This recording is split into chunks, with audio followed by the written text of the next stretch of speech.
Raqqa direct. C'est écrit sur ce panneau.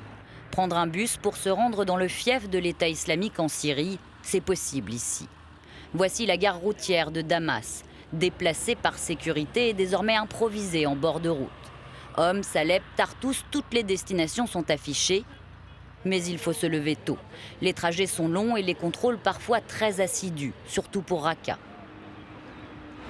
Les mesures de sécurité sont légitimes. Il y a les fouilles corporelles et celles des bagages au déchargement. Il y a aussi des vérifications d'identité. Si une personne est recherchée, elle se fera interroger par les autorités compétentes. Sinon, vous passez sans problème.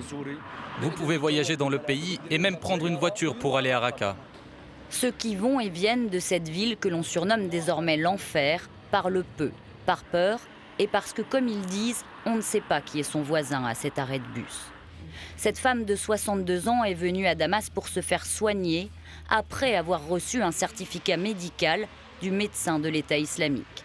Les djihadistes l'ont autorisée à partir 5 jours. Avant de monter dans le bus, elle accepte de témoigner de manière anonyme en enfilant la tenue qu'elle doit porter là-bas, mais sous la surveillance de militaires syriens. Non seulement je me sens prisonnière, mais j'ai aussi l'impression que l'on m'a cousu les yeux et la bouche. Un sentiment qu'elle ne supporte plus.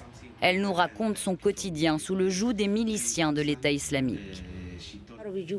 Nous avons de l'eau 2 heures par jour. Pour l'électricité, nous en avons 3 heures la nuit et 3 heures le jour. Mais parfois, on n'a pas d'électricité pendant 1 à 2 semaines. Alors qu'eux, ils en ont tout le temps et ils festoient en mangeant des pommes de terre et du poulet. Nous, on a à peine de quoi se payer une tasse de thé. Des difficultés matérielles, mais surtout la peur au ventre. Là-bas, on peut rentrer chez vous en plein milieu de la nuit et accuser vos proches de collaboration avec le régime de Damas.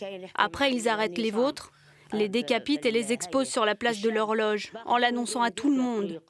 Ils font le tour de Raqqa avec des microphones pour l'annoncer. J'ai vraiment pas envie de rentrer à Raqqa quand je suis ici. Mais je me suis presque habituée à vivre là-bas. C'est mon pays, c'est ma maison, c'est là où sont mes enfants. Son autorisation de sortie arrive à terme. Elle n'a pas le choix, elle doit rentrer sous peine de représailles sur ses proches.